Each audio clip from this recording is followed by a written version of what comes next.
Isang mainit na balita ang bumungad ngayon sa mundo ng social media. Nabulgar ang di umano'y boylet ni Attorney Harry Roque dahil sa mga natuklasang mga papeles na nakita sa ni-raid na Pogo Hub sa Porac, Pampanga. Narito ang buong detalye. Ngunit bago tayo magpatuloy, huwag kalimutang i-like, share, subscribe, and click the notification bell for more updates and for more upcoming videos. Maraming salamat! Isang individual na itinalaga bilang staff ni dating presidential spokesperson Harry Roque ang nakapukaw ng interes ng mga netizens dahil sa kanyang magandang itsura. Ang staff na si dating Mr. Supranational Philippine 2016 na si Alberto de la Serna ay hinirang ni Roque bilang executive assistant at sinamahan siya sa ilang biyahe sa iba't ibang bansa. Nadiskubre ang appointment papers ni de la Serna sa isa sa mga gusali sa loob ng Pogo Hub sa Porac, Pampanga. Matatanda ang persahang pinasok ang mga natitirang gusali na hindi pa nasusuri sa Pogo Hub compound na ito na pugad umano ng mga iligal na aktibidad. Sa security office, nakita ang Certificate of Recognition ng PNP Regional Highway Patrol Unit 3 para umano'y sa generous donation na kumpanyang nagpapaupa sa mga establishmentong nag-ooperate sa ni-raid na compound. Pero sabi ng Presidential Anti-Organized Crime Commission o PAOC, bakit umano kailangan na magbigay si Attorney Harry Roque ng appreciation sa naturang compound kung alam naman daw nito na may mga iligal na aktibidad?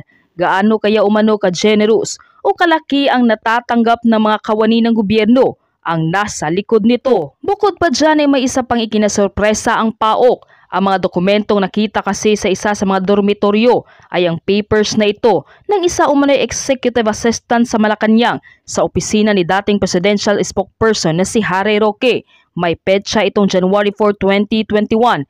Meron ding affidavit of support na pirmado rin umano ni Harry Roque noong wala na siya sa gobyerno. Nakasaad dito na sasagutin niya ang gastos ng dati niyang executive assistant sa biyahe nila sa Europe, Oktubre noong nakaraang taon. Ayon sa dokumento, hinirang ni Roque si de la Serna para pangalagaan ang kanyang kalusugan sa kanyang paglalakbay. Sa dokumento, nangako rin si Roque na aasikasuhin ang mga gastusin sa pananalapi ni de la Serna at sisiguraduhin ang kaligtasan ng kanilang paglalakbay. Sa makatuwid, inaalagaan umano nila ang isa't isa.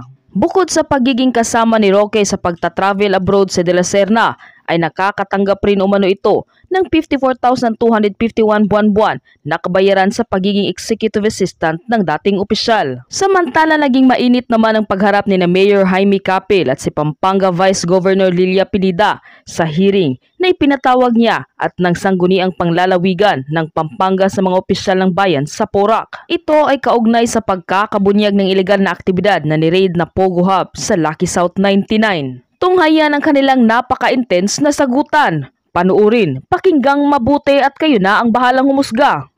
So magandang umaga po sa inyong lahat. Bilang umpisa, minabuti po ng Provincial Government of Pampanga sa pamumuno po ni Governor Dennis Pineda at ni Vice Governor Nanay. Inatasan po ang sangguniang panlalawigan through the Committee on Peace and Order, Committee on Justice and Committee on Land Use na magkaroon po ng pagdinig ukol po dito sa usapin na dito sa operation ng Pogo dito sa Porac na bigla po tayo nagulantang sometime last June 14. Meron palang napakalaking Pogo operations dyan ng Porac na sa mahabang panahon ay parang wala sa radar. At hindi masyadong, hindi ko masyadong alam na meron pa ng Pogo operations dyan. I also would like to recognize the provincial board member from the 2nd District, the Honorable Richie David Wilson. Dahil nga yung entrance ng Pogo operations na yan, Angeles City, doon sa property ang pagkaalam po namin, property ni Mr. Roberto Cruz yan. Ever since there's a golf course there, at merong Palacio Royal, at merong mga restaurants dyan. So, nagulantang po tayo, meron palang napakalaking Pogo operations dyan, dyan sa Porac, na alam nyo naman, nasa limelight yan. Dahil marami ang lumaki sa farm. Parang kasama yan sa mga bagay na parang lumaki sa farm. At tinawag po natin parang lumaki sa farm. We just, upon the instruction of Governor Pineda and Vice Governor Nanay, we conduct a little research on the issue at hand, specifically doon po sa lugar na kinakatayuan ng Pogo. No? And it appears that on record, there is nothing in the records of the province na yun po ay converted na into industrial, agricultural, or for any other purpose. Agricultural pa nakalagay dyan sa tax deck ng property, di ba, Assessor? So, from the records of the Provincial Assessor's Office, it appears that the area or the property where the Pogo Hub is located is still agricultural. Now, there is nothing in the records that would show that there was a report or declaration coming from the owner himself or itself, if it is registered in the name of the corporation, na meron silang deklarasyon na pinarating o sinabit sa munisipyo, dili naman kaya sa Kapitolyo, na meron na silang tinatayong mga building doon, mga improvement. In the same manner, may gusto kong tanungin ang mga nanunungkulan sa PORAC later, no? Kayo ba'y nag-issue ng mga building permits dito sa mga building na nakatuyo dito? I think there are about more than 40 yata or 60 buildings, 64 buildings, 44 buildings na napakalaki. Meron pang convenience store, meron pang mga karaoke dito yata, no? Meron pang allegedly torture chamber na nandito, no? Kasi binabasa ko yung local government code, no? Kung meron kayong initial building permit, yung municipal engineer, I don't know if the municipal engineer is present, nandiyan ba? Municipal engineer, no? Hindi ko alam kung binabasa nyo ang inyong mga katungkulan sa ilalim ng local government code, wherein it is specifically provided na meron kayong katungkulan kapag nag-issue kayo ng building permit, may i-report yun, no? Dito sa Kapitolyo. O yan, nakalagay dito. Section 210 of the Local Government Code of 1991. Duty of official issuing building permit or certificate of registration of machinery to transmit copy to assessor. No? Any public official or employee may now or hereafter be required by law or regulation to issue to any person a permit for the construction, addition, repair, or renovation of a building permit or permanent improvement of land or a certificate of registration for a machinery, including machines, mechanical contrivances, and apparatus attached or affixed on land or to another real property, shall transmit a copy of such permit or certificate within 30 days. Within 30 days of its issuance to the assessor of the province, no? City or municipality where the property is situated. Inauna ko na pong binabasa ito para sa ganon, mamaya alam natin, no? Kung meron ba tayong pagkukulang, kung sino man sa atin, no? Hindi para po alam natin kung ano yung mga remedial legislations na pwede natin gawin, no? So that the province could provide remedial measures by way of legislation wherein if such officials fail to perform their duties, mag-impose tayo ng corresponding sanction by way of an ordinance, no? Pwede naman po kami mag-impose ng penalty of imprisonment tsaka administrative sanction, no, which may include suspension or removal from office. Pwede po yan. It is within the rights, prerogative, and powers of the Sangguniang Panlalawigan, no? At gusto rin po namin malaman kung sino nagmamay-ari talaga. Kasi under the law, meron dun po silang obligasyon na magdeklara, no? Kung meron silang improvement na ginagawa diyan o meron pagbabago sa kanilang properties. Otherwise, they could also be held civilly and criminally liable, no? Criminally, baka pwedeng charge ng ano yan, ng tax evasion, no? Pwede sila kasi pag dinideclare tax evasion yan. Yun ang mga public officials na gumawa ng kanilang mga tungkulin, pwede tayong ma-charge. Hindi ko sinasabing kayo lang, baka pati kami ay pwede tayong ma-charge ng dereliction of duty, no? Administratively, we can be charged with grave abuse of authority, grave misconduct, or gross inexcusable negligence, no? Yun ang mga pwedeng ikaso sa atin. Kaya po, hindi simple, hindi natin pwedeng ipawalang bahala, no, ang nangyari. So, given that the premise, no, Mayor, baka may gusto po kayong ibigay na paunang salita, no? Thereafter, we will also give the opportunity to Pampanga Chamber, no, kasi napaka-importante po ang issue nito sa komersyo dito sa Pampanga kasi malaking epekto po, no? So we will also like to give an opportunity for PAMCHAM, no, through past President Rene Romero na magkaroon po ng krimen. So, Mayor, we will give you the floor. Yes, Mr. Chair, if I may request for to read my Sige po, sige po. Mr. Chairman, Board Member Ananias Canlas, Honorable Board Members, and all here present in this August Hall. I, together with our equally hardworking public servants of the Municipality of Porac, come here today with my heart and mind ready and open to participate in the resolution of the Pogo crisis. Payak man po ang aming munisipyo, nagawa naman po ang inyong mga lingkod, bayan ang aming mga trabaho. Una, hindi namin tinayagang magka-permit ang Lucky South 99 sa taong 2024 dahil kasama ito sa negative list ng Bureau of Fire. Naging maigpit po ako sa ating direktiba na hindi papayagan na bigyan ng permit ang kahit na anumang negosyo, maliit o malaki, kung hindi sila makapasa sa requirements ng fire clearance.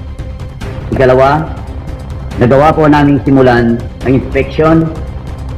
May 3 pa lamang, pero hanggang holding area lang po ang ating inspection team at hindi pinapasok.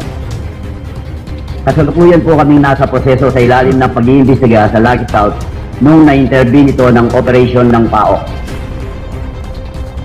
Ako naman po ay naging kilala ninyo. Basta may violation, wala po kaming kinikilingan. Kahit malalaking kumpanya, hindi po natin pinapayagan na di itinatama ang violation nila. Base sa aming official record, 41 buildings po ay na-issuean ng corresponding building permit. Patungkol naman po sa mga krimen gaya ng torture, scamming, human trafficking at iba pang heinous crimes, totoo lang po wala naman po kaming alam sa mga karumal-dumal na krimen ito unless may magreklamo po sa amin. Hindi po ang mayors kundi ang PAGCOR ang may regulatory powers sa mga POGO. Ang PAGCOR po ang may visitation powers na nakakapaglabas-masok sa loob ng premise ng mga POGO. Kung naidulog po sa akin na may nangyayaring ganito, ako mismo ang magre-request ng search warrant para pasugin ito. And I condemn and hindi papayagan ng kahit hindi ko po papayagan ng kahit anong krimen, whether sa kapwa Kapampangan ko, Pilipino o ibang lahi. Hindi ko po ito tolerate sa aming teritoryo or any forms of human rights violation. I will reiterate, I will stand my position. I'm not protecting POGO or anyone. We granted permits based on documents as legitimate businesses. POGO per se is a legitimate business. It is recognized by law. Lucky South was regulated by PAGCOR. Nakakalungkot po at nakakagigil na ang dapat sanang lehitimong negosyo ay nagamit sa di karapat-dapat na mga gawain. Masahin po na 10 ng aking mga kasama sa munisipyo na kaysa kami na doon lamang kami sa kung ano ang totoo at ano ang tama. Wala po kaming tinatago at itatago. Salamat po sa pagkakataon na binigay ninyo sa amin, Mr. Chair. Salamat po. Thank you. So may we hear from PAMCHAM, Sir Rene. Magandang umaga po sa ating lahat, lalo na po dito sa ating mga board members. Andito po si Honorable Atty. Canlas, no?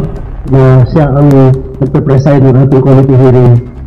Ang Pampanga Chamber po ay naglabas po kami ng position paper tungkol dito sa express statement, tungkol po dito sa POGO na na-discover dito sa backyard natin, no? Dito lang po sa Angeles.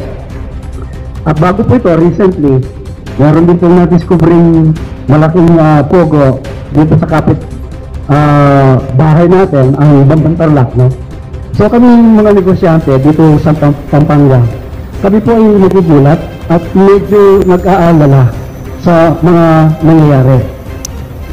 Nagulat na lang po kami na dito pala sa Porac, merong POGO na sinasabi nila mas malaki at maraming hindi dapat na mangyari, kagaya ng mga criminal activities human trafficking, torture, kung ano-ano pa po, no? Ang napabalitaan namin sa mga government officials natin at saka sa mga balita. Nagtataka lang po kami, kailan po kaya naitayo yung mga buildings na yan? Napakalaking lugar. Kilala po namin ang may-ari ng lupa yun doon. Alam po namin si Mr. Roberto Cruz. Yung Paco, kaibigan siya. Pupunta po kami doon sa Grand Palacio Royal para mag-attend ng mga events. Pupunta po kami doon sa mga restaurants na. Ang alam po namin, may golf course sa likod at may hotel. Ang sinasabi po noon, ang partner niya doon ay mga Koreano.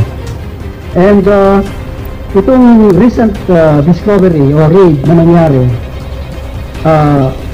nagtataka po kami bakit po nakakapag-business sila. Ang sabi po ni Mayor, siyempre, hindi po siguro naitayo ito nung panahon ni Mayor Zinge, no? Baka before, bago pa po kayo na-elect na Mayor, no? So, pinagtataka po namin, ang sinasabi ninyo is that hindi nyo in-issue ang business permit, pero mukhang nag-ooperate sila. Sabi namin, buti pa sila, walang business permit, nakakapag-operate. Bakit kaming legitimate, nakapampangan businessman o businessman? Kapag wala kami permit, kinabukasan, sinasara kami. Yung mga pintuan ng aming mga opisina o tindahan, merong karatula doon na sarado, temporary close, kasi may hindi siya pinayagan ng binigyan ng business permit. Ano po? Nagtataka rin po kami, bakit wala silang business permit pagkatapos ang alam ko po sa munisipyo, sa syudad, no? Kapag wala siyang business permit, dapat nasa negative list po siya. At kung nasa negative list siya, dapat bantayan po natin, ano? Ang pinagtataka po namin ay bakit nandiyan ang mga yan, no? Kasi po, kaya kami nakikaalala yung reputasyon ng Pampanga bilang isang business-friendly province or locality, apektado po dito, no? Pangalawa po, wala po kaming nararamdaman o nakikita ng benepisyo sa mga pugong ito. Hindi po namin nakikita o nababanggit ng mga kasamahan namin sa business community na sila ay kumikita dahil nagsusupply sila ng mga pagkain o mga damit o mga hardwares, mga ginawa yung mga buildings na yan, no? Wala kaming babalitaan na ang mga Kapampangan ay nagtatrabaho doon o marami ang nagtatrabaho. Ang nababalitaan po namin ay mga halos majority sa mga nagtatrabaho doon na kumikita ay mga foreign nationals. So, with that, Your Honor, is that kami po ay nakikiusap sa inyo.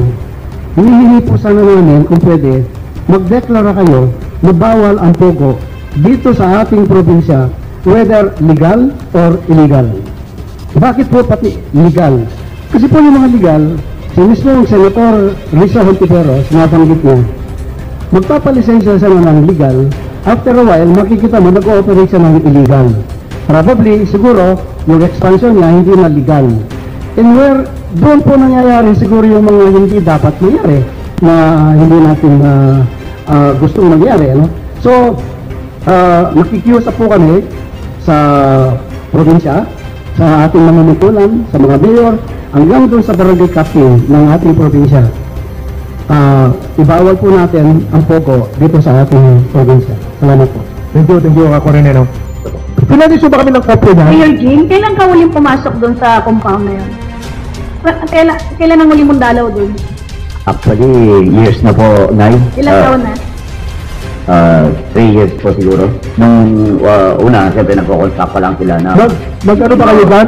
Nagkasama ka ba sa ribbon cutting Hindi dyan? naman po, hindi kami na-invite. Baka sumama kayo sa ribbon. 2 years ka nang hindi pumapasok doon sa loob? More or less po. Wala bang... Buti investor sila inaprobahan ng licensing officer yung negosyo na yan, yung investor na yan. Dapat maging business friendly tayo, di ba? Dapat inimbita ka sa groundbreaking, binara ka sa groundbreaking doon sa pagbubukas, dapat ang LGU, naka-invite yan. Ibig mo sabihin, sa groundbreaking ng mga building, sa blessing, sa pag-open, wala siyang pakialam sa LGU, hindi ka niya inimbita. Ang laking negosyo niya. Diyos ko, parang ayala na yun yung investment nila, ang laki-laki. Hindi ka nila in-inform. Hindi umpisa pa lang, wala na silang respeto. Walang nangyaring ganun. Kasi wala pong invitation on the groundbreaking. Hindi mo nakita kung sino yung may-ari, investor siyang malaki, hindi mo siya nakilala o kilala mo? Kilala mo yung may-ari?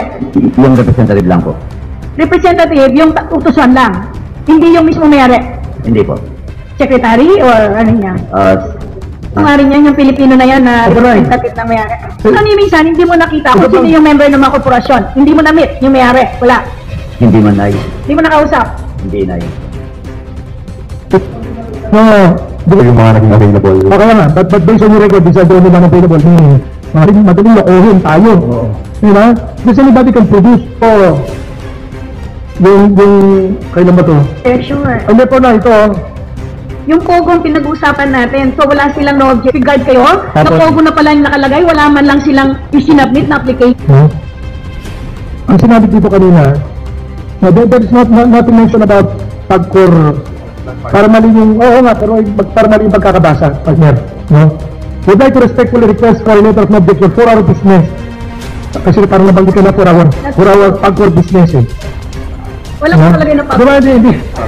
Ano nakalagay dito? For our business. Oo, kasi pinasa mo kanina, sorry, Panyero. Sabi mo kasi kanina, for our pagkor business. For our business. Wala siyang Pogo. No, we undertake to provide you with a copy of our PubCorp license permit. No? Hindi ganito yung pagkakabasa kanila. It was not read as is. No, please naman, when you quote for a letter, please quote it. No? Pare-pareho tayong abogado dito, please. Please lang. No? Please lang. Mas matanda lang ako tayo ng konti. No? Hindi maganda kasi yung alam. Pardon me, no? Iba kasi, Tumawag ka sa PAGCOR, total, ikaw ngayon ang tatanungin. Lumabag na sila doon kung hindi alam ng PAGCOR na may Pogo silang binigay. Hindi totoong binigay sila ng PAGCOR ng line sa violation na sino tong si Cassandra South from the corporation Pora. o from PAGCOR. Kung nagwawalang bahala tayo, that this does not constitute due diligence. Alam niyo naman, sa anuman pagganap natin ng mga tungkulin natin, sinasabi ng batas na may halong pag-iingat dati parati. No, pag-iingat. No? Hindi pwede, kaya tinatanong ko, ito lang ba ang sinabmit? Wala man lang kayong na-request na resolution of authority from the corporation na ino-authorize ko na mag-apply. Kasi pag hindi naman ako yan, hindi man si membro ng korporasyon eh. She's not even authorized to represent the corporation kapag hindi siya nag-submit. And yet you approve it on the same day. Teka, sino maghihinala sa inyo, partner? Hindi tayo pinanganap kahapon pa. Diba? In one day mag-a-apply sa inyo. In one day aprobahan ninyo. Diba? Dino ko, para-pareho tayo asang mamasang balat kendi yan natin. Diba? May kakaintindi tayo, Ken. June, nandito si ang record, nandito si Rene Romero sa Pancham, yung sa Pampanga Business, no, association natin. Siya mismo, sinasabi niya na hindi niya, kasi lahat ng investor, mapa-Chinese ka, mapa-Koreano ka, mapa-lahat ka, basta tumuntong ka sa province of Pampanga, dapat, at may policy kayo, dapat i-register sa Pancham, di ba, Rene? Tapos sinabi mo sa akin kanina, sa likod, hindi mo alam yan. Ilang years na yan, pero never silang nag-register sa inyo, di ba? Wala. Hindi mo rin alam. Opo, normally po, pag may malaking investor na pupunta dito sa Pampanga, bibisita sila sa Chamber of Commerce office. Pampanga Chamber, Kung hindi man po, nag-limit kami somewhere para magkakilala kami. Ito po, nalaman na lang namin may lumabas yung balita na meron palang malaking Pogo dito sa Pampanga. Kainit-initan po ng Porac, kainit-initan po ng Bambangon, no? Yun po ang minomonitor namin. Eh ngayon, ayun po, nabigla na lang po kami, no? Tapos po, naririnig namin yung ibang mga balita, kagaya ng local government unit ng Porac, doon nga po, wala palang business permit. Hindi, meron. 10,000 na year. Po, hindi kami nakasidad. Binabantayan po yan. Hindi kami po makapag-operate. Oo, kasi kayo Pampanga Chamber. Hindi yung dapat tutulungan yung LGU. sa mga investor natin. Kasi kayo nga yung sa business sector, di ba? Opo, kanina po, nabanggit ko rin na itong Pogo ito sa Quora, wala po kami nakuha ng beneficio dyan, no? Yung taga Pampanga, kumita dyan, o nakapagnegosyo dyan. Wala po. Mayor Jing, kausap ko si Kapitan. Hindi ba si Kapitan ng Santa Cruz Quora? Wala, no? Si Kap? Nakausap kami kasi siya yung witness doon sa ginagawa ng PAO na buksan lahat yung 40 building. Siya kasi ang witness para kung ano yung nakita doon, pipirma siya. Lahat ng building pero hindi pa sila tapos sa kadami ng mga building. At sabi ko, Kap, ano ba yung alam mo tungkol dito? Nay, ang barangay namin, saradong matas na bakod, may barbwire pa, wala mga access sa barangay Santa Cruz. Mataas ang bakod, may barbwire pa, wala siyang access ni Barangay Roads going sa Santa Cruz Quora. Pero ginagamit nila sa news nila Santa Cruz Quora. Pero wala naman siyang access. Wala, parang na-isolate yung Barangay Santa Cruz. Pero, yun lagi ang sinasabi. Yun lagi, sabi ko, Kap, ano bang alam mo dito? Nay, wala akong kaalam-alam, pati ang loob. Hindi ko nakikita. Minsan nagpunta kami, nagulat na lang ako, nang tinawag ako ng PAWAK para mag-witness. Unang gate, may unang siyang gate. Pangalawang gate, meron na namang gate. Meron na namang pangatlo. Tapos may CCTV camera pa. Tapos may mga German Shepherd pa sila. Anong klaseng negosyo yun? Ba't ka magkakaroon ng German Shepherd sa loob? Bakit maraming dugo-dugo sa mga kwarto? Bakit marami kang panghising? Bakit marami kang pampano? Bakit marami ka? Kumbaga, nagulat nga daw si Kapitan. New elect siya, bago siyang elect. Si Kapitan bagong elect, di ba, Jing? Pero yung dati daw, wala daw iniwan na record. Wala daw zero, as in record yung... Di alam nga kung may barangay permit eh. Wala. Yung tinisregard ang munisipyo, lalo na siguro walang barangay record. Kasi hindi nila rin i-recognize. Hindi nila nire-recognize ang mga nanunungkulan. Bakit ganon? Dapat hindi sila ganon. Yung respect sa mga nanunungkulan, di ba? Pero akala mo sino sila? Akala mo kung sino sila? Ikaw Pilipino, kapampangan ka, taga-Pampanga ka, mayor ka, hindi ka pwedeng pumasok? Anong klaseng tao sila, di ba? Padari naman nila porak din. Ha? Hindi mo naman yung porak sa kanila. Bakit parang sila yung mayor? Bakit sila yung boss? Bakit sila lahat yung may nasusunod? Board member, June, patawag mo dito, leader yung anak ni Perto Cruz. Si Perto Cruz, magpaliwanag sila dito sa nangyari na to.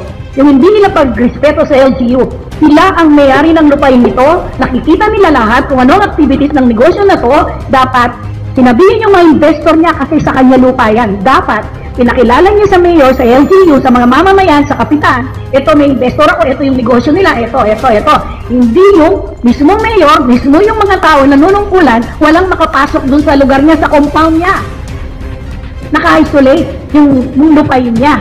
So, kailangan patawag siya, mag-explica siya, bakit nangyari to, bakit hindi sinasabi ni Mayor Kapil, zero siya, wala siyang alam. At wala siyang alam na nag-operate ang Pogo doon, kasi hindi sila makapasok. Wala ba ibang daanan niya maliban dun sa entrance sa Angeles City? Yun lang ang entrance. Yun lang. Yung bang bakod nga nag-apply sila ng fencing permit, engineer? Kasi may fencing permit yung supposedly. During that time po, nakabakod na before I asked yung office ko. Ano? Nakabakod na po. Anong kung nag-apply sila ng building permit, nakabakod na? Anong pa po nga, nakabakod. Pero dahil walang access sa barangay sa Santa Cruz. Wala po na yung nakapinili. Tapos may babuhay pa. Parang ang garrison eh. Parang siyang kampo. Parang siyang camp. Really, parang siya yung punta ka ng Aguinaldo. Parang ganun. Ay, siya talaga. Parang, ano ba to? Kasi tataka lang ako, dun sa application nila sa building permit ninyo, ay sa business permit, ang nakalagay na empleyado, 2, 4, 7. Dapat naginala na kayo doon, Vice? Dapat nakikita na eh. Kasi kita na ang laki ng negosyo nila, 2, 7 yung nakalagay na empleyado nila. Yung sabi nga ni nanay, hindi pa kayo naghinala na 7 yung empleyadong sinusulat nila. Alam nyo naman, I'm sure nakakatanggap kayo ng balita na hindi lang 100,000 yung nagtatrabaho dyan, di ba? Meron nga karaoke yan eh. Karaoke, meron convenience store. Pero walang nagtatrabaho yung mga kapampangan niya. At saka, Jun, paano nakapasok lahat ang materialis na to, 40 buildings? Paano nakapasok doon sa compound na yon na walang nakakita? May container ba niyan? Kasi hindi mo naman magsakay sa ordinary pick-up yan, di ba? Mga pumapasok, come and go, mga container van. Hindi biro-biro yung mga materialis na ginamit sa 40 buildings. Malaki yan, malaki.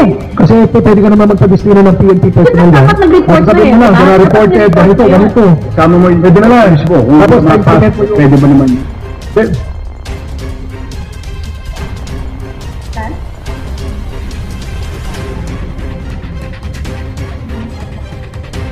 Kaya nga, pero ang tanong kasi dyan, na napaklose ng Secretary of Evaluation before 2020, ba't hindi kansilado ba ng PAGCOR yung license nila? Diba? Ang tanong, kansilado ba ng PAGCOR? You have to clarify with PAGCOR kung sarado na, kung kinansel ba nila o revoke ang permit nila to operate. Otherwise, may mga violation sila kasi may mga reportorial requirements yan eh. Under the law, they are supposed to have a monitoring team supposedly stationed there na magsusupervise at magmo-monitor ng activities dyan at magsasubmit regularly ng kanilang monitoring report. Yun ito pala eh. Noon pala, ang PAGCOR, shutdown na yung POGO sa Angeles City. Angeles pa yun. Involvement in human trafficking. Tapos, sabi ni DILG noon, may closure ang Lucky 99 outsourcing in located in Ilang Pensive Highway. Kasi may 43 Chinese national na were rescued. Siguro hindi. Ngayon, ganito na yung nangyari nung nakalagay pa siya sa Angeles City. Tapos lumipat siya sa inyo. Hindi mo ba nalaman ito nangyari na to? Na may binigay ng closure si PAGCOR sa Lucky 99. Hindi niyo ba alam ito na may bad record na siya sa human trafficking? Ito on record, report ng DILG sa ng PAGCOR. Hindi po namin, hindi niyo nalaman. So lumipat sa inyo, tinanggap niyo without knowing na meron na pala siyang bad record. Opo na yun. Tanong ko lang. Regularly ba every year do you require yung Lucky South na i-submit nila yung permit nila sa PAGCOR? Meron ba kayong record na nakapile sa inyo? Wala man yata eh. Sa totoo lang, hindi mo na-record eh. Otherwise, hindi na masasabing hindi sa kopyan kapag walang sinasubmit na meron bang sinubmit na permit yan sa inyo? License officer. Nung nag-file ng application, siguro matatandaan mo naman yan. Diba? 2023. Sabi, ulit ko, hindi kayo malumaki sa farm. Natatandaan mo yan. Kasama ba sa application niya yung permit from PAGCOR? Attachment. Pero pag dumaan na po kasi sa mga verification, so doon na po kami ikaw ka nag-inspection eh, di ba? Ang trabaho mo, licensed inspector. Di ba nire-require mo yung mga documents? Bago may dala kay Mayor, kompleto na po sa documents yan, pinsahan mo na. Yun. Kahit anong gawin natin sa kanila, yung pinaka-bottom line nito na naging problema, natakot, hindi makapasok, walang access. Kaya ang ginawa nila, kung ano yung dati, yun na lang dati-dati. Kasi, baka tinakot, baka hindi sila makapasok. So kahit anong gawin natin, tanong kay licensing officer, hanggat ganun naka-isolate, na bawal, parang garrison yan, parang pulungan na walang makapasok. Kahit tanungin natin si Mayor Kapil, yung MPDC lahat, si Vice Mayor, pati yung licensing officer, ang nangyari, natakot, walang access. Ang naging problema ni Mayor Kapil, hindi siya nagsumbong, hindi niya tayo pinaalaman para masuportahan sila sa nangyayari na yun sa kanila. Wala eh, nagtahimik sila kaya hanggang pumutok na yan. Tinatanong ko po kasi mga record kung ano meron sila, para alam ko. Diba treasurer, meron bang mahal treasurer? Meron ka bang nakapile sa office mo? So, exempted to sa mga business permit and other regulatory fees. Kasi may PAGCOR license sa permit. Meron bang nakapile sa office mo? Your Honor, yung BPLO po kasi nakaseparate sa treasurer's office. That's why hindi ko po nakikita yung mga nag-a-apply. Yung records po nasa kanila lahat. Pero ikaw in charge sa collection ng taxes eh, di ba? Ikaw nag-a-assess ang nag-charge ng mga... BPLO po. Sino ba sa BPLO, di ba? Ikaw ang BPLO, ikaw tinuturo. Sana wala, saan ganyan? Panyero, ano na tayo? Just be careful kung meron na wala, no? Sana na lang tayo. Because in the letter, they promised to furnish you a copy of the permit from PAGCOR. Meron ba kayo sa file niyo? Wala ko, Mr. Chair. Wala. Meron sa office mo, meron kang file ng kopya. Wala kayong kopya. Hindi nyo ma-insist na hindi sila sakop ng LG. Wala silang kopya eh. Diba? Unless there is an official copy, file with your office ng lisensya na galing sa PAGCOR. Pasukin na nyo yan, sakop natin yan, wala naman sila pinipresent eh.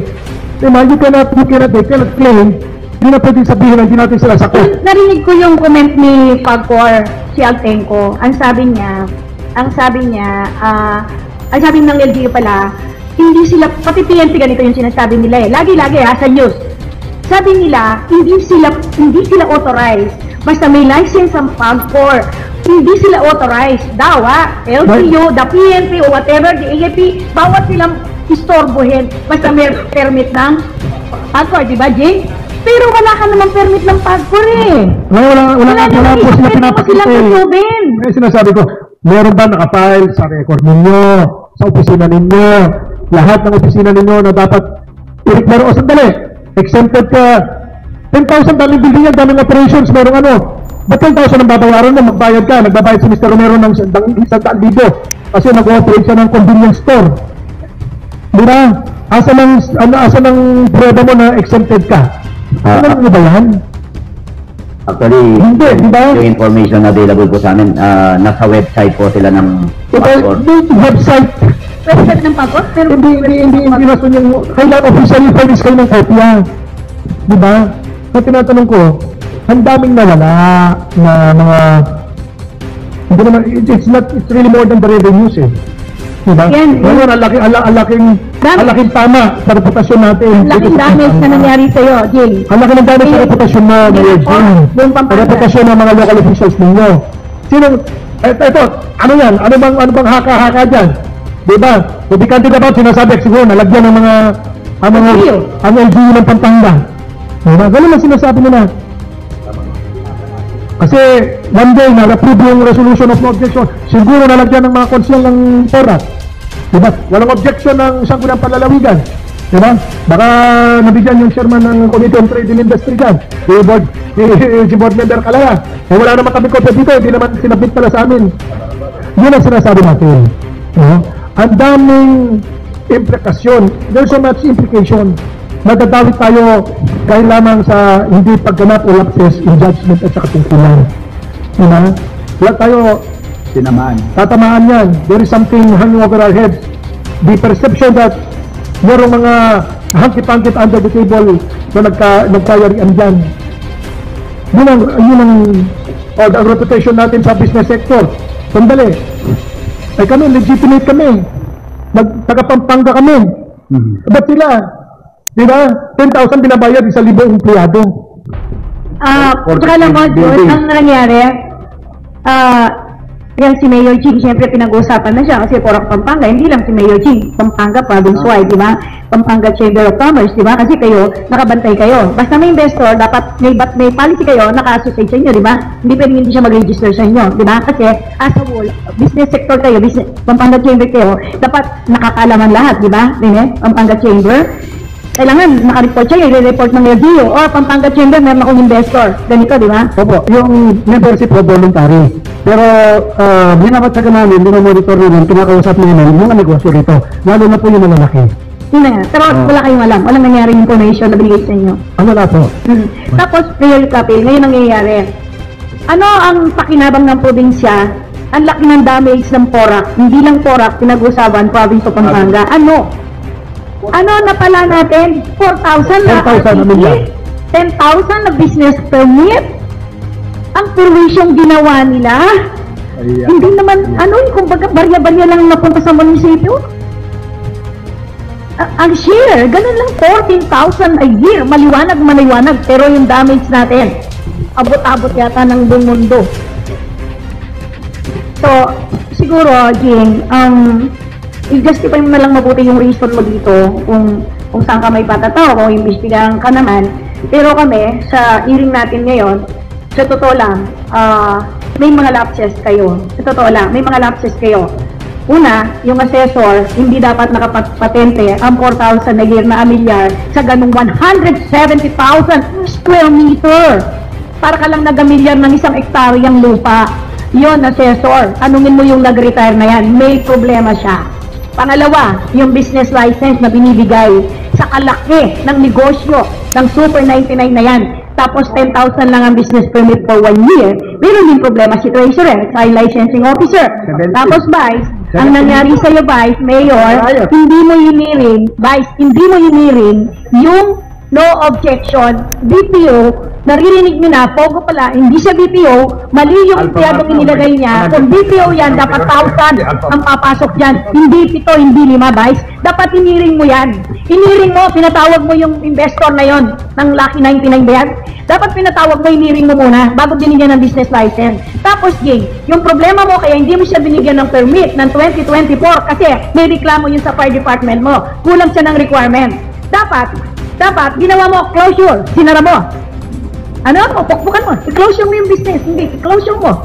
Pero nag-aantay ka pa na mag-comply siya doon sa problema sa fire department mo, di ba? Kasi yun lang ang alam mo na violation, Jing. Wala kang alam na ibang violation ng negosyo na yun. Di mo alam yung, di mo nariringgan yung human trafficking, hindi mo nalalaman yung pogo na puro i-check yung nandun sa loob. Hindi mo nababalitaan yan, Jing. Wala? Zero? Zero yung news mo doon? Opo, Nay, wala naman na, Zero, ha? wala naman na Zero, ha? Zero yung news niya doon, wala. trafficking. Kasi zero. Wala siyang alam tungkol doon sa mga nangyari sa loob.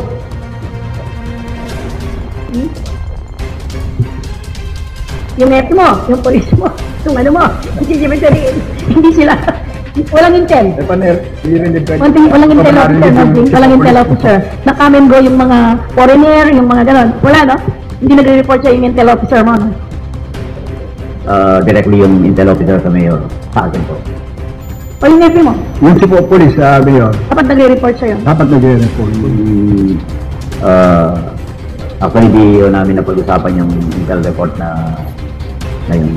Jing, hindi nyo pwedeng hindi pag-usapan ng nephew mo yan. Kasi big investor, foreigner pa. Foreigner pa yan, big investor. Hindi nyo pwedeng hindi pag-usapan ng nephew mo. Kasi lalo na ngayon, tumunog na yung bamban. Na ganito-ganito yun. Bakit 1 month na yung nakaraan, hindi kayo pa naging alert dun sa mga negosyo in-apply sa inyo dun? Hindi ka naging aware? Yun nga po, before the operation of PAOK, nagkaroon din kami ng joint inspection team, kaya kaso hindi kami pinapasok. Meron ka bang sulat na mag-conduct ng inspection? Did anybody receive your notice sa ano? Meron po. We had pictures also. Anyway, pag ganito. Jun, yung provincial assessor, kwentahin mo lahat, yung lapsus nila, yung kulang nila sa milyar nila, mula noon na nag-develop sila doon. Hindi nila mabayaran, may batas tayo, kumpiskain mo yung building, kumpiskain mo yung lupa. Sorry, Nay, pagka pwede, pagka pwede declare yan, Nay, mag-base kami dun sa engineering records, yung... Kailan nag-start ka? Mag-start po siya, may tinatawag tayong back taxes. Babayaran po niya yung nakaraan na panahon, kung kailan siya una nag-open. Huwag nyo lang tatanggapin yung 4,000. Balik mo sa kanya. Interview's yung ginawa nila. Mag-compute lang, no? So that, para at least, alam natin kung magkano talaga yung... Pag para din nabayaran, ano ba din, pwede natin gawing eskwelahan yan. So, gawa natin ng trade school, ang DABSO dyan, ilipat natin. Sir John, dapat kasuhan sila para makuha No, yes, at the end of the building. Gawin mo na lang technical. Pwede po yung kasuhan yung may-ari ng mga building for deliberately, pwede deliberate per year, no? To declare and report the improvements made on the property with intention to defraud the government. Siguro pwede yun sa anong siguro tax evasion yan. While I don't know the exact provision of the law, no? Kaya lang pag-check lang sa records ninyo kung nasabit pa sa records ninyo yung yung permit and franchise issued by PAGCOR.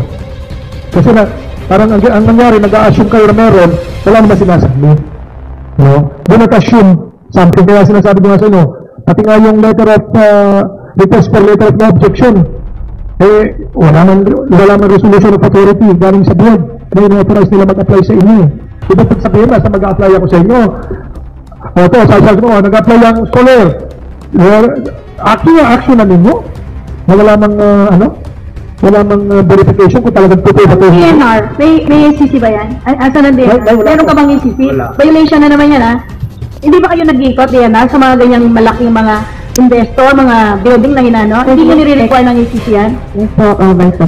Nag-inspect po. So for the case of Wiring Corporation, na-inspect po siya noong April 23, 2024. The result of the inspection, nakita nga po na wala po siyang ECC and other environmental permits. It was issued a notice of violation po. O ngayon, hindi nyo sinabi kay Mayor, may closure. Ba't kayo nakapasok? Ba't hindi sila nakapasok? Actually, Mayor, nung una ayaw nga po kami papasukin, pero sinabi namin yung mandato, pinapasok naman po. O Jim, bakit sila pinapasok? Ikaw, Mayor, hindi ka pinapasok. So nakita nila, wala silang ECC. Nung nagpunta ka, Ana, doon, nakita mo, walang ECC, no? Marami siyang violation. Hindi mo ba nakikita yung mga illegal niya sa loob? Wala kang nakita. Hindi, yung building lang ang sinilip mo. Tapos tinanong yung papeles kung meron o wala. Pero hindi mo na nakita yung loob. Nag-ikot po kami sa loob, pero ang concern po kasi namin is more on yung mga environmental. So, ang chinek po namin is more on yung compliance nila pagdating sa air pollution, water pollution, hazardous waste generation. Hindi mo sabihin, hindi ka tumingin ng kainainala para matulungan mo naman ang government, ang Actually, kasi daw napapasok ka. Apo. Hindi ka man lang sana magbigay ng information na maraming mga computer, maraming mga ganito, dahil lahat hindi ka nag-check. Pag po umiikot po kami, hindi po kami pumapasok dun sa mga, hindi naman, wala pong kinalaman sa mga pollution.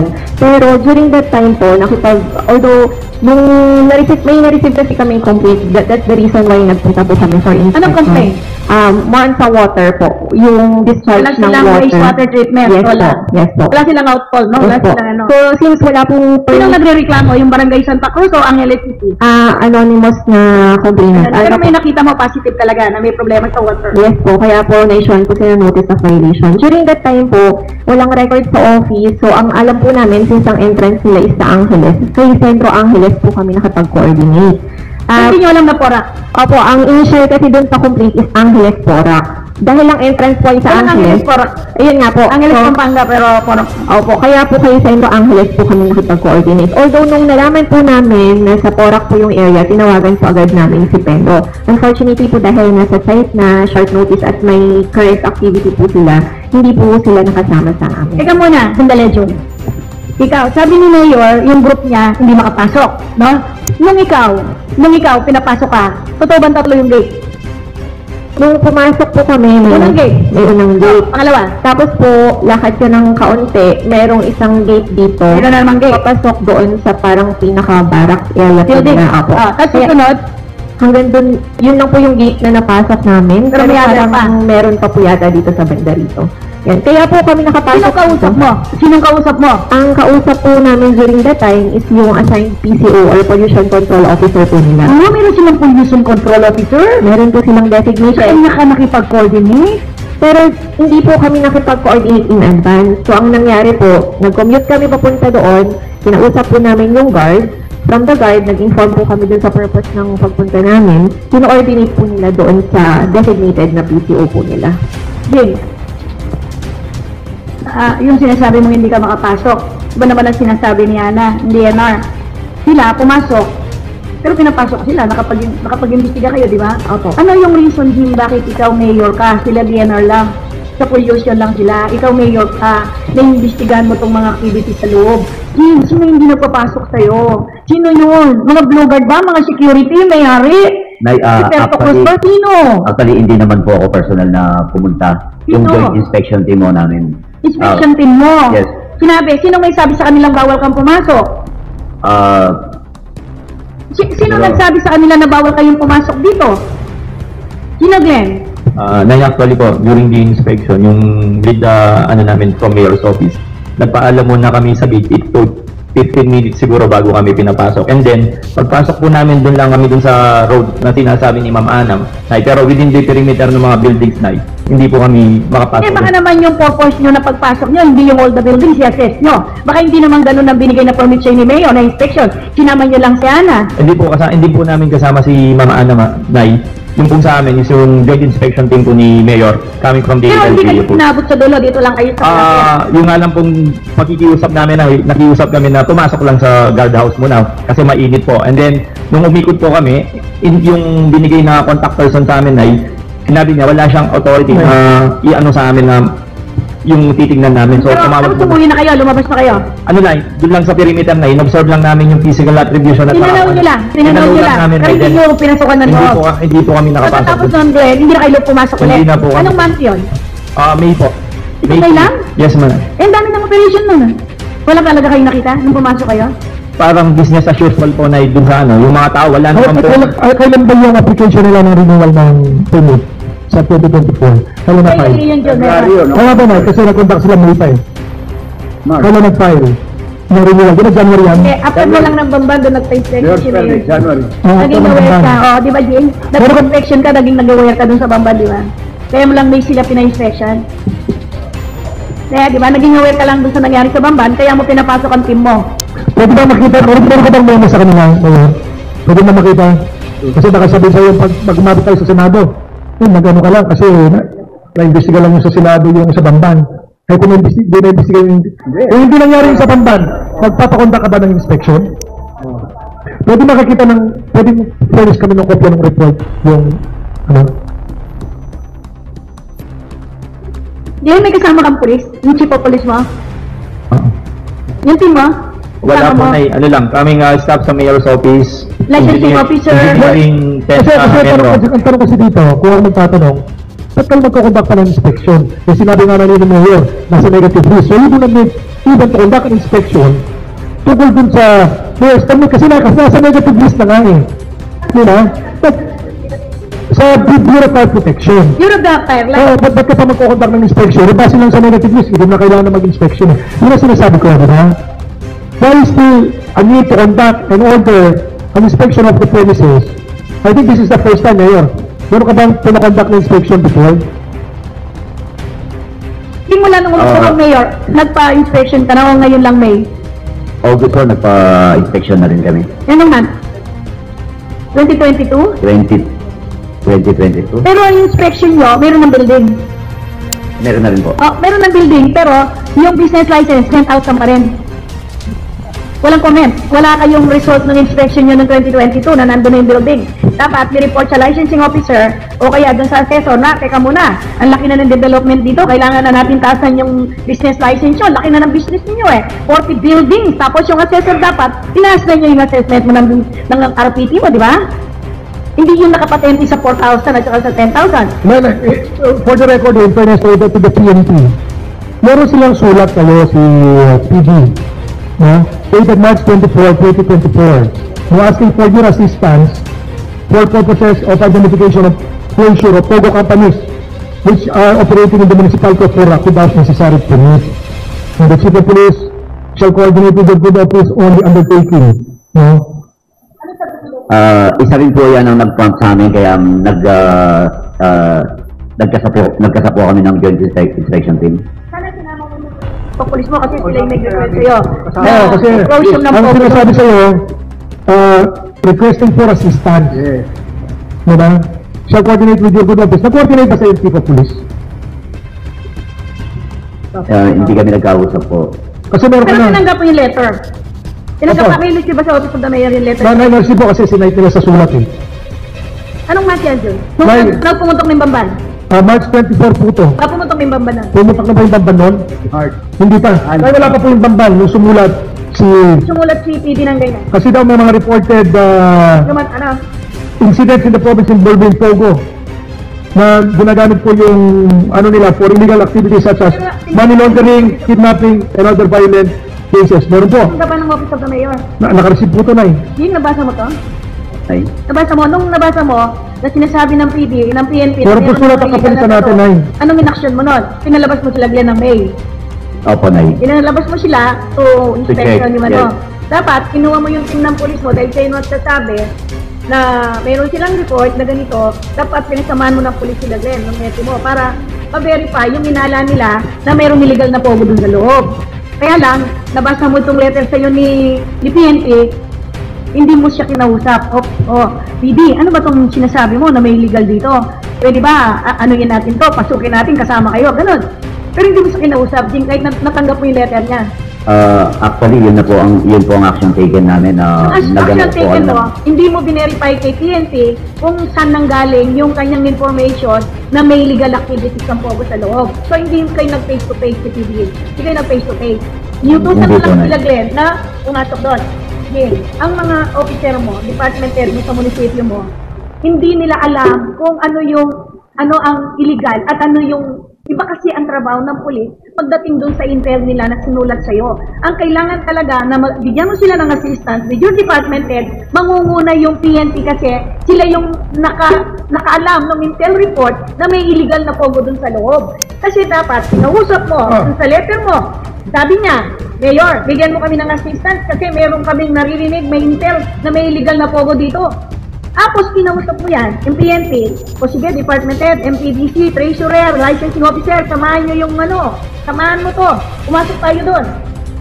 Hindi mo pinakinggan si PNP.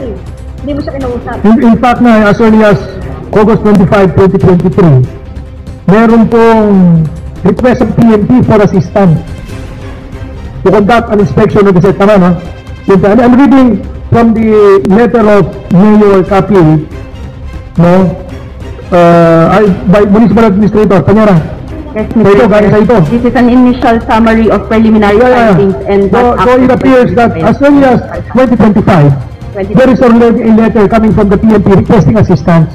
This was, kaya nga po, we were prompted to conduct the joint inspection during that time. But in the Mr. Chair. inspection conducted in August, ano to eh, hindi naman kayo nahirapan kasi nga, meron kayong report dito.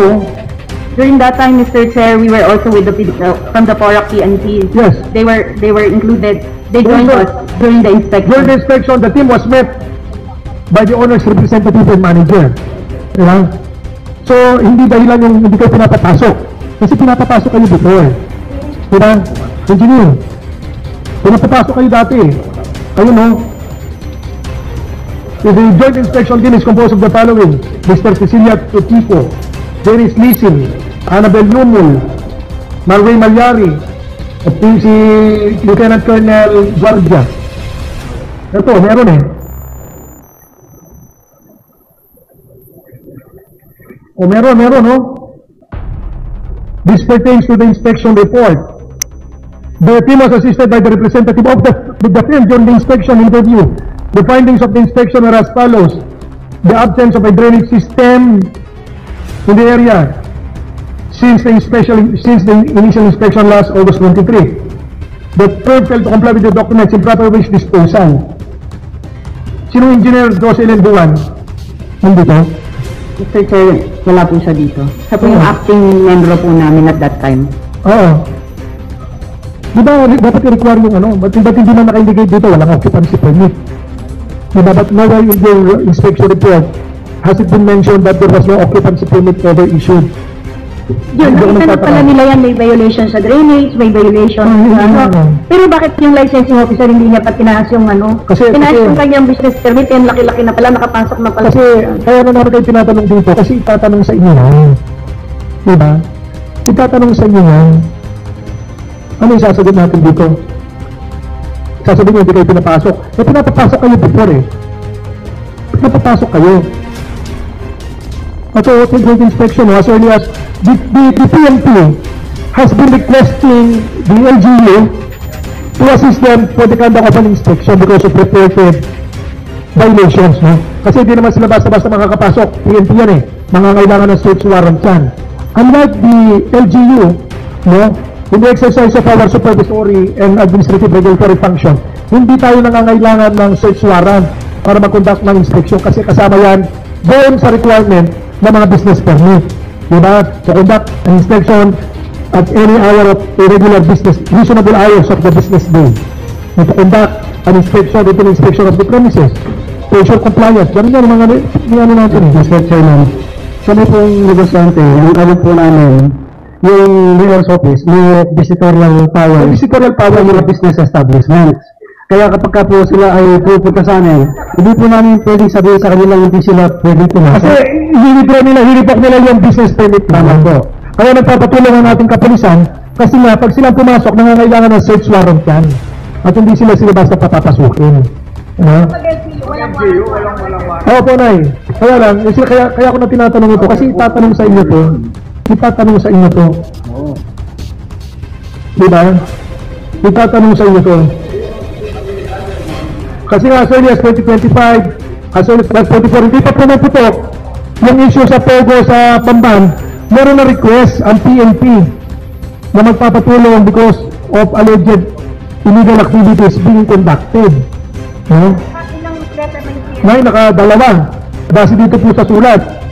Base po dito sa sulat, nakadalawa. Tama, can you confirm, no? Dalawa, nakadalawang sulat kayo, baka higit pa.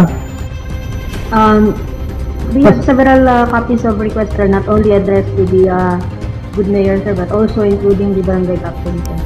So, ang barangay captain mo, itong ganitong kalaking problema, PNP, hindi siya.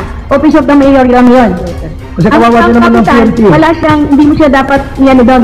Ang department head ni Mayor at saka si Mayor. Kasi hindi na ito pang barangay. Huwag mong yung si Kapitan. Kasi department and then the office of the mayor, and then the vice mayor, pati konsyal. Para matingnan nila, mapatawag sa hearing, mag-hearing si vice. Yun. Yes, ma'am. Ngayon hindi sila nag-comply, hindi kayo tinulungan, hindi kayo sinuport. I believe so, ma'am. We cannot answer on that matter. Ba't you cannot answer, bakit? Nag-comply ba o hindi? Yun lang naman ang tanong ko eh. Ma'am, we will invite the Chief of Police then, ma'am, si Lieutenant Colonel Borday. Wala na ba siya? Pinalisted? Lilipat na? Na-relieve po siya, pero Na-relieve? she can be called. Eh, yung assistant niya? Yes, ma'am. We will require to... Kasi, Hindi na- dahil nung una po, nakapasok po sila, kasama po yung kapulisan natin nandito. Nung una, yung kinundak ng August 2023. Ano nakita? Ay, meron po mga violation talaga na, yung kung mga Drainage lang. mga waterways waste disposal, gaya na Hindi nabanggit. naman yung pulis, pumunta para tingnan niya yung drainage. Nay, siyempre po, ano lang yun? Ako sila humingi ng assistance Nay, opo. Dapat drainage lang? Eh, trabaho na, ano yan eh? Nay, PNR yan eh. kaya po nag-request ng assistant. Sirain mo yung Para- result ng kanilang Para po makapasok. inspection. Result po ito ng inspection team. I'm sure Sinabi niya the PNP was able to gather intelligence information. Ang sinabi niya kay Mayor Jing, naghingi po kami ng assistance sa inyo, pasukan dito kasi meron po kaming intel na nagkakaroon ng illegal activity Opo, dito. Nay. Bakit ang report yung drainage? Ano ba yun? Yung drainage? Yung ba yung test? Yung ba yung illegal drainage? Sirain mo nga yung resulta ng Mr. Chair. Mr. Chair. Sige, attorney. Mr. Chair, during that inspection in August 2023, we were assisted also by the PNP. However, we did not receive findings on the part of PNP pursuant to their specific request po sa letter request po na. Yes, definitely because it's more of a intelligence gathering activity. Yes, for the purpose Anyway, of the municipality. ito nga sinasabi ko sa iyo, kaya tinatanong sa inyo. Definitely tatanong sa inyo. Thank you, Mr. Chair. Kaya, sabi ko nga, sinabi ko na nga nasa negative list ng fire, di ba? So you do not even need to conduct a site inspection for you to deny the application for mayor's permit. In fact, based on your records, wala na nga occupancy permit ka nun. Wala na nga fire permit ka nun. Di ba? So, maski walang inspection, ano ba yan? Magkakaroon lang kayo ng joint inspection kapag may violation. After everything na meron silang compliance, and thereafter, magkakaroon ng violation. Kaya